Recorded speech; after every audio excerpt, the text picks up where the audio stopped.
नमस्कार, आप देख रहे हैं एमपी न्यूज़। आपके साथ मैं हूं नम्रता बुंदेला। एमपी न्यूज़ के न्यूज़ रूम में इस वक्त हमारे साथ मौजूद है हमारी एडिटोरियल टीम के युवराज सिंह पुरावत और राहुल पटेल, जिनसे हम बात करेंगे प्रदेश के कुछ चुनिंदा मुद्दों पर, उन मुद्दों पर जो आपको जानना है बेहद ज़रूरी। जैसे कि देखा जा रहा है कि लोकसभा चुनाव बेहद नज़दीक आ चुके हैं, तो तरह तरह के बयान इस वक्त राजनीति के गलियारों में गूंज रहे हैं। तरह तरह की बयान, रोज़ हर तरह के बयान राजनीतिक गलियारों में गूंज रहे हैं और हर नेता इस वक्त लगा हुआ है कि कौन सी सीट पर उसका नाम आएगा, कौन सी लोकसभा सीट से किस दिग्गज नेता का नाम सामने आएगा। इसका जो इंतजार है वो नेताओं के साथ साथ हर कार्यकर्ता और पूरी जनता भी कर रही है। और देखने में आ रहा है कि इस बार लोकसभा चुनाव में कड़ी टक्कर, कड़ा मुकाबला होने वाला है सभी राजनीतिक दलों के बीच में, और बीजेपी पार्टी को भी इस बार कड़ी टक्कर मिलने वाली है। सबसे पहले हम बात करेंगे राहुल पटेल से। राहुल, बताइए कि किस तरह से बीजेपी पार्टी को कड़ी टक्कर मिलने वाली है और क्या सियासी समीकरण बन रहे हैं, कौन कौन से दिग्गज नेता आमने सामने इस बार नजर आने वाले हैं। देखिए नम्रता, सबसे पहले यदि हम बात करें तो मैं विधानसभा चुनाव, लोकसभा चुनाव की ओवरऑल की बात न करते हुए मैं सबसे पहले बताना चाहूँगा कि जिस प्रकार से भारतीय जनता पार्टी को आर पार की लड़ाई लड़ना पड़ेगी आदिवासी सीटों पर, खास करके मैं आदिवासी सीटों की बात करूँ तो जो आदिवासी सीट है उसको लेकर कहीं ना कहीं भारतीय जनता पार्टी में उथल पुथल मची हुई है। पिछले विधानसभा चुनाव के अगर रिजल्ट देखें तो धार जिले में कुल 8 सीटों में से 6 सीटों पर कांग्रेस जीती है, वहीं भारतीय जनता पार्टी को 2 सीटों से संतुष्ट होना पड़ा है। शहडोल की बात करें तो 4 सीटों के साथ दोनों ही पार्टियां को संतुष्ट होना पड़ा, बराबरी की टक्कर रही। मंडला की बात करें तो 4 सीट दोनों को मिली है, जहां से फग्गन सिंह कुलस्ते का नाम आया है बीजेपी प्रत्याशी के तौर पर। तो धार सीट देखें, मंडला देखें, शहडोल देखें, जितनी तमाम आदिवासी सीटें हैं, जिस प्रकार से भारतीय जनता पार्टी से आदिवासी वोट बैंक खिसका है पिछले 2.5 दशकों से, यानी 25 साल से ज़्यादा समय से लगातार भारतीय जनता पार्टी का एक वोटर रहा है आदिवासी वोट बैंक। लेकिन जिस प्रकार से बीते दिनों जयस आंदोलन हुआ, कांग्रेस ने जिस प्रकार की राजनीति की है, जिस प्रकार से अनुसूची जो पैक्ट है, जंगल नियम है और अनुसूची 5 को लागू कराने की बात हीरालाल अलावा ने की है, ये तमाम जितने भी आंदोलन आदिवासियों को लेकर हुए हैं, तो इससे कहीं ना कहीं भारतीय जनता पार्टी की चिंताएं बढ़ी है। और आगामी लोकसभा चुनाव में सबसे बड़ी जो चिंता नजर आ रही है भारतीय जनता पार्टी की वो है आदिवासी बाहुल्य सीटें। तो कुल ये जो 6 सीटें नजर आ रही है, इन 6 सीटों में से 5 पर भारतीय जनता पार्टी का कब्जा था, वहीं 1 से संतुष्ट होना पड़ा था। मोदी की लहर में भी 2014 की बात करें तो मात्र 1 सीट से उन्हें संतुष्ट होना पड़ा था। कुल मिलाकर ये सारे समीकरण देखें तो आदिवासी वोट बैंक का खिसकना कहीं ना कहीं भारतीय जनता पार्टी की चिंताओं में वृद्धि कर रहा है। अभी इस तरह का कोई भी बड़ा नाम नहीं आता भारतीय जनता पार्टी में। यदि हम बात करें तो भारतीय जनता पार्टी के तमाम जो बड़े नेता हैं वो कहीं ना कहीं आदिवासी सीट से नहीं आते हैं, या यूं कहूं मैं कि आदिवासी तबके से नहीं आते हैं। कोई भी आपको भी इस बहुत बड़ा नाम मालूम नहीं होगा जो भारतीय जनता पार्टी से, मध्य प्रदेश से आदिवासियों का एक बड़ा चेहरा हो। ऐसे कई नाम आए हैं लेकिन कोई बड़ा चेहरा उभर कर नहीं आया। जिस प्रकार से कांतिलाल भूरिया का नाम आता है कांग्रेस से, वहीं भारतीय जनता पार्टी की बात करें, दिलीप सिंह भूरिया 2014 के इलेक्शन में जरूर वो चुनाव जीते थे और वो ऐतिहासिक चुनाव था। मैं आपको बता दूं, आज़ादी के बाद से यदि झाबुआ सीट पर कोई जीत पाया तो वो दिलीप सिंह भूरिया थे। लेकिन उनकी मृत्यु के बाद उनकी बेटी भी चुनाव लड़ी लेकिन वो हार गई। कुल मिलाकर जो समीकरण सामने आ रहे हैं, कुल ये है कि जो एनालिसिस कहता है कि भारतीय जनता पार्टी के लिए इस वक्त कोई रातों की नींद उड़ा रहा है तो वो है आदिवासी वोट बैंक। अब देखना होगा किस तरह उनको साधती है, किस तरह की योजनाएं लाती है, या किस बड़े चेहरे को उतारती, क्योंकि भारतीय जनता पार्टी के पास में अभी भी अगर मैं बात करूं तो आदिवासी लीडर की कमी साफ झलकते हुए नजर आ रही है। नम्रता जी बिल्कुल, आदिवासी, जैसा कि राहुल ने बताया कि जो आदिवासी वोट बैंक है वो इस वक्त बीजेपी के लिए सरदर्द बना हुआ है, क्योंकि बीजेपी पार्टी में इस तरह का कोई नेता नहीं है आदिवासी अंचल से जो ताल्लुक रखता हो। ये सही भी बात है क्योंकि बीजेपी को हमेशा से सवर्णों की पार्टी भी कहा जाता है। हम बढ़ते हैं अपने अगले मुद्दे की तरफ। जी हाँ, जैसा कि सुनने में आया कि जो इंदौर में कैलाश विजयवर्गीय ने दिग्विजय सिंह को खुली चुनौती दी है। जैसा कि देखा गया है कि दिग्विजय सिंह, जो पूर्व मुख्यमंत्री दिग्विजय सिंह है, उनका भोपाल की लोकसभा सीट से चुनाव लड़ने के लिए नाम का ऐलान हो चुका है, जिसको लेकर तरह तरह के सियासी बयान अब राजनीतिक गलियारों में सुनाई दे रहे हैं। और वहीं अब इंदौर में कैलाश विजयवर्गीय, बीजेपी के राष्ट्रीय महासचिव कैलाश विजयवर्गीय हैं, उन्होंने भी दिग्विजय सिंह को खुली चुनौती दी है और उन्होंने कहा है कि अगर पार्टी चाहेगी तो मैं दिग्विजय सिंह के खिलाफ चुनाव लड़ूंगा, इसमें मुझे काफी मजा भी आएगा। बात करेंगे युवराज से कि क्या है ये पूरा मामला।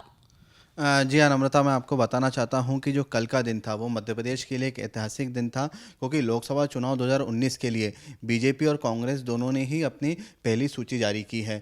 बीजेपी की तरफ से तकरीबन 29 सीटों के लिए मध्य प्रदेश में तकरीबन 15 नामों की घोषणा करी है, जिसमें कि 5 मौजूदा सांसदों का टिकट काटा गया है। वहीं जो टिकट दिए गए हैं उनमें 3 महिलाएं भी हैं।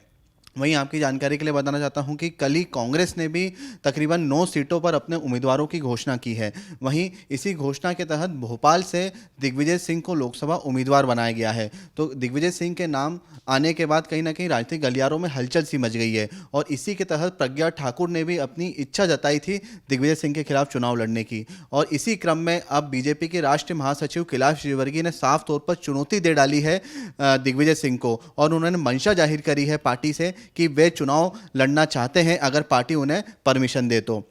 वहीं साफ तौर पर कैलाश विजयवर्गीय ने ये कहा है कि दिग्विजय सिंह के खिलाफ चुनाव लड़ने में उनको काफ़ी मज़ा आएगा। वहीं उन्होंने ये भी तंज कसा है कि सीएम कमलनाथ ने और ज्योतिरादित्य सिंधिया ने एक तरीके से दिग्विजय सिंह को फंसा दिया है भोपाल की सीट देके, क्योंकि भोपाल की जो सीट है वो बीजेपी का गढ़ माना जाता है, और पिछले कई बार से बीजेपी वहीं से जीतते आ रही है भोपाल सीट। तो निश्चित तौर पर दिग्विजय सिंह के लिए एक बड़ा चैलेंज होगा वहाँ की सीट निकालना। वहीं कैलाश विजयवर्गीय ने दम मारते हुए साफ तौर पर कहा है कि वो दिग्विजय सिंह को चुनौती देंगे और निश्चित तौर पर जीत दर्ज करेंगे यदि पार्टी उनको मौका देती है तो।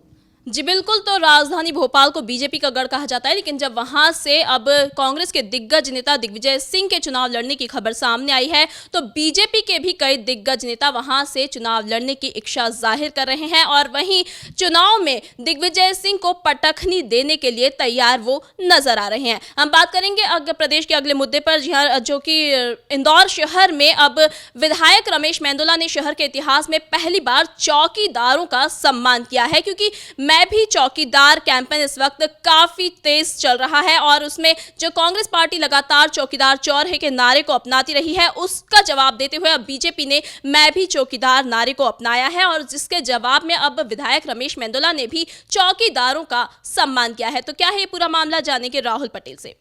देखिए, देश में इस वक्त सोशल मीडिया पर एक घमासान मचा हुआ है कि मैं भी चौकीदार हूं और चौकीदार ही चोर है।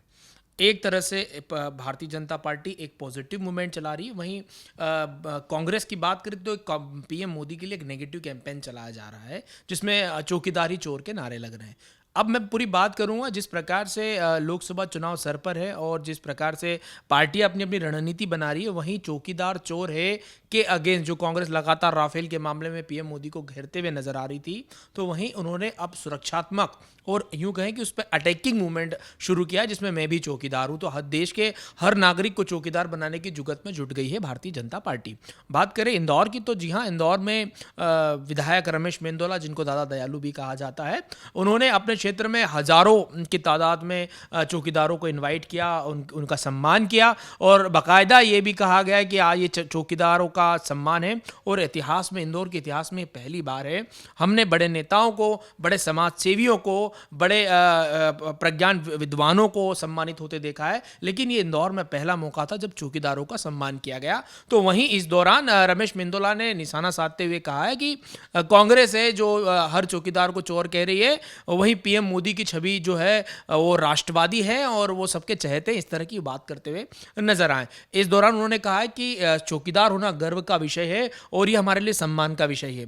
हर वो कोई आदमी चौकीदार है जो अपने देश की सेवा करता है, हर वो डॉक्टर चौकीदार है जो अपने पेशेंट के स्वास्थ्य की सुरक्षा करता है। तो तमाम जितने मसले हैं, इन पर कहीं ना कहीं भारतीय जनता पार्टी अब अटैकिंग मोड में नजर आ रही है। वहीं बात करें रमेश मेंदोला की, कैलाश विजयवर्गीय की या आकाश विजयवर्गीय की, तमाम जितने भारतीय जनता पार्टी के नेता थे उस दौरान वहां मौजूद थे। इस दौरान कैलाश विजयवर्गीय ने भी कड़े प्रहार करते हुए कांग्रेस पर निशाना साधा है। यानी साफ तौर पर भारतीय जनता पार्टी अपना अभियान जन जागरण के हिसाब से या जन अभियान बनाने की जुगत में जुट गई है। और मैं आपको साफ तौर पर बताना चाहूंगा कि भारतीय जनता पार्टी ने जो उनके ऊपर फेंके गए पत्थर थे, उन पत्थरों से दीवार बनाने का काम किया है, उन्हीं पत्थरों से उन्होंने पुल बनाने का काम किया है। तो पीएम मोदी इस पे माहिर माने जाते हैं और राजनीति के असली चाणक्य कहे जाते हैं। उन्हें पता है कि कैसे क्या करना है, और ये पहला वाकया नहीं है नम्रता। इसके पहले भी जब उन्हें मौत का सौदागर कहा गया था, इसके पहले भी उनको शवों की दलाली का जो एक आरोप लगा था, चाय वाले का आरोप लगा था,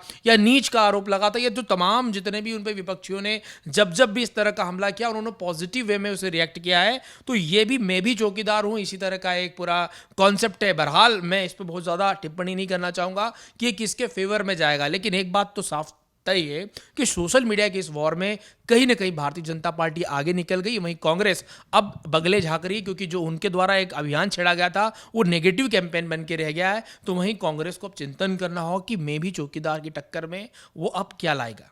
जी बिल्कुल, जैसा कि राहुल ने बताया कि पीएम मोदी इस काम में माहिर हैं, और जैसा कि कांग्रेस ही पत्थर से दीवार बनाई है, तो वहीं पीएम मोदी ने अब इनका पुल बना दिया है। और हमें कांग्रेस के चौकीदार चोर है पर अब मैं भी चौकीदार कैंपेन भारी पड़ता नजर आ रहा है। कल हम फिर हाजिर होंगे प्रदेश के तमाम मुद्दों के साथ और चर्चा करेंगे प्रदेश के सियासी गलियारों की, और किस तरह से बयानों की बौछार आती है, तरह तरह से नेताओं की, कार्यकर्ताओं की, ये सारी तस्वीरें हम आपके सामने पेश करेंगे। नमस्कार, देखते रहे एमपी न्यूज़। नमस्कार।